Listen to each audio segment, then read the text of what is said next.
ನಟ ದರ್ಶನ್ ವಕೀಲರಿಗೆ ಮತ್ತೊಂದು ಪ್ರಶ್ನೆ. ಎಸ್ ವೀಕ್ಷಕರ, ಅಪ್ಡೇಟ್ಸ್ ಬರ್ತಾ ಇದೆ. ದರ್ಶನ್ ಒಳಗೊಂಡು 7 ಆರೋಪಿಯನ್ನ ಹೈಕೋರ್ಟ್ ಮೂಲಭೂತವಾಗಿ ಆರೋಪ ಮುಕ್ತಗೊಳಿಸಿದೆ. ಇದನ್ನ ಹೇಳಲು ಬೇಸರ ಆಗ್ತಾ ಇದೆ. ಎಲ್ಲಾ ಜಾಮೀನು ಅರ್ಜಿಗಳಲ್ಲೂ ಹೈಕೋರ್ಟ್ ಇದೇ ರೀತಿ ಆದೇಶವನ್ನು ನೀಡುತ್ತಾ ಹೈಕೋರ್ಟ್ ಆದೇಶ ಕೊಟ್ಟ ರೀತಿಯೇ ಕಳವಳಕಾರಿ. ಬಂಧನದ ರೀತಿ ಬಗ್ಗೆ ಹೈಕೋರ್ಟ್ ನ್ಯಾಯಮೂರ್ತಿಗಳು ಕೊನೆಯಲ್ಲಿ ಹೇಳಿದ್ದಾರೆ. ಹೈಕೋರ್ಟ್ ನ್ಯಾಯಮೂರ್ತಿಗಳು ಹಾಗೆ ಹೇಳಲು ಹೇಗೆ ಸಾಧ್ಯ? ಸೆಷನ್ ನ್ಯಾಯಾಧೀಶರು ಇಂತಹ ತಪ್ಪುಗಳನ್ನ ಮಾಡ್ತಾರೆ ಅಂತ ನಮಗೆ ಅರ್ಥವಾಗುತ್ತದೆ. ನಟ ದರ್ಶನ್ ವಕೀಲರಿಗೆ ಮತ್ತೊಂದು ಪ್ರಶ್ನೆಯನ್ನ ಕೇಳಿರುವಂತಹ ಸುಪ್ರೀಂ ಕೋರ್ಟ್, ದರ್ಶನ್ ಒಳಗೊಂಡು 7 ಆರೋಪಿಗಳನ್ನ ಹೈಕೋರ್ಟ್ ಮೂಲಭೂತವಾಗಿ ಆರೋಪ ಮುಕ್ತಗೊಳಿಸಿದೆ, ಅಂದ್ರೆ ಜಾಮೀನು ಕಟ್ ಕಳಿಸಿದೆ. ಇದನ್ನ ಹೇಳಲು ಬೇಸರವಾಗ್ತಾ ಇದೆ. ಎಲ್ಲಾ ಜಾಮೀನು ಅರ್ಜಿಗಳಲ್ಲೂ ಕೂಡ ಹೈಕೋರ್ಟ್ ಇದೇ ರೀತಿಯ ಆದೇಶವನ್ನ ನೀಡುತ್ತಾ ಹೈಕೋರ್ಟ್ ಆದೇಶ ಕೊಟ್ಟ ರೀತಿಯೇ ಕಳವಳ ಆಗ್ತಾ ಇದೆ.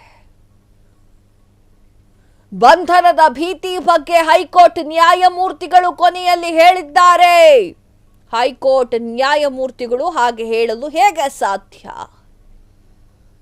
ಸೆಷನ್ ನ್ಯಾಯಾಧೀಶರು ಇಂತಹ ತಪ್ಪುಗಳನ್ನ ಮಾಡ್ತಾರೆ ಅಂತ ನನಗೆ ಅರ್ಥವಾಗ್ತಾ ಇದೆ. ಈಗ ನಟ ದರ್ಶನ್ ವಕೀಲರಿಗೆ ಮತ್ತೊಂದು ಪ್ರಶ್ನೆಯನ್ನ ನ್ಯಾಯಾಧೀಶರು ಕೇಳಿದ್ದಾರೆ. ಏನಾಗ್ತಾ ಇದೆ, ಹೈಕೋರ್ಟ್ ಏನು ಮಾಡಿದೆ ಅಂತ ಹೇಳಿ ಸುಪ್ರೀಂ ಕೋರ್ಟ್ನ ಚರ್ಚ್ ಕೇಳಿದೆ. ಹೈಕೋರ್ಟ್ ಮೂಲಭೂತವಾಗಿ ಆರೋಪ ಮುಕ್ತ, ಇದನ್ನ ಹೇಳಲಿಕ್ಕೆ ನನಗೆ ಬೇಸರವಾಗ್ತಾ ಇದೆ ಎನ್ನುವಂತಹ ಮಾತನಾಡಿರುವಂಥದ್ದು. ಎಲ್ಲ ಜಾಮೀನು ಅರ್ಜಿಯಲ್ಲೂ ಕೂಡ ಹೈಕೋರ್ಟ್ ಇದೇ ರೀತಿಯ ಆದೇಶವನ್ನು ನೀಡುತ್ತಾ ಅಂತ ಪ್ರಶ್ನೆ ಮಾಡಿ, ಇದೇ ಒಂದು ಕೇಸಲ್ಲಿ ಹಂಗೆ ಮಾಡಿದ್ಯಾ ಹೈಕೋರ್ಟು, ಬೇರೆ ಕೇಸ್ಗಳಲ್ಲೆಲ್ಲ ಹಿಂಗೆ ಮಾಡುತ್ತಾ ಅಂತ ಹೇಳಿ ಝಾಡಿಸಿದ್ದಾರೆ. ಬಂಧನದ ರೀತಿ ಬಗ್ಗೆ ಹೈಕೋರ್ಟ್ ನ್ಯಾಯಮೂರ್ತಿಗಳು ಕೊನೆಯಲ್ಲಿ ಹೇಳಿದ್ದಾರೆ. ಹೈಕೋರ್ಟ್ ನ್ಯಾಯಮೂರ್ತಿಗಳು ಹಿಂಗೆ ಮಾಡ್ಲಿಕ್ಕೆ ಹೆಂಗೆ ಸಾಧ್ಯ ಅನ್ನುವಂಥ ಪ್ರಶ್ನೆಯನ್ನು ನೀಡಿರುವಂಥದ್ದು, ಕೇಳಿರುವಂಥದ್ದು. ಸೆಷನ್ನ ನ್ಯಾಯಾಧೀಶರು ಇಂತಹ ತಪ್ಪನ್ನ ಮಾಡ್ತಾರೆ ಅಂತಂದ್ರೆ ನನಗೆ ಒಂಥರ ಆಶ್ಚರ್ಯವಾಗ್ತಾ ಇದೆ ಅಂತ ಹೇಳಿ ಸುಪ್ರೀಂ ಕೋರ್ಟ್ ಖಡಕ್ ಆಗಿ ಹೇಳಿರುವಂಥದ್ದು. ಜಾಮೀನಿನ ವಿಚಾರವಾಗಿ ಮೊದಲಿಂದಲೂ ಕೂಡ ಸುಪ್ರೀಂ ಕೋರ್ಟ್ಗೆ ಹೈಕೋರ್ಟ್ ಕೊಟ್ಟಿರುವಂತಹ ಜಾಮೀನು ಅಸಮಾಧಾನವಿತ್ತು ಅಂತ ಅನ್ಸುತ್ತೆ. ಆ ಒಂದು ನಿಟ್ಟಿನಲ್ಲಿ ಈಗ ಮತ್ತೆ ಒಂದಿಷ್ಟು ಪ್ರಶ್ನೆಯನ್ನ ಸುಪ್ರೀಂ ಕೋರ್ಟ್ ಕೇಳ್ತಾ ಇರುವಂಥದ್ದು. ಅದನ್ನ ಹೇಳಲಿಕ್ಕೆ ನನಗೆ ಬೇಸರ ಆಗುತ್ತೆ. ಎಲ್ಲ ಜಾಮೀನು ಅರ್ಜಿಗಳಲ್ಲೂ ಕೂಡ ಹೈಕೋರ್ಟ್ ಇದೇ ರೀತಿ ಆದೇಶವನ್ನ ನೀಡುತ್ತಾ ಅಂತ ಹೇಳಿ ಪ್ರಶ್ನೆಯನ್ನ ಮಾಡಿದ್ದಾರೆ. ಹೈಕೋರ್ಟ್ ಆದೇಶ ಕೊಟ್ಟ ರೀತಿಯೇ ಕಳವಳಕಾರಿಯಾಗ್ಬಿಟ್ಟಿದೆ ಅಂತ ಹೇಳ್ತಾ ಇದ್ದಾರೆ.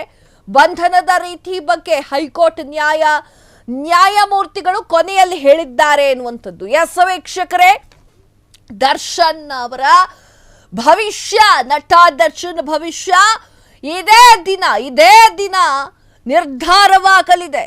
ಸುಪ್ರೀಂ ಕೋರ್ಟ್ನಲ್ಲಿ ವಾದ ವಿವಾದಗಳ ಸುರಿಮಳೆಯೇ ನಡೀತಾ ಇದೆ.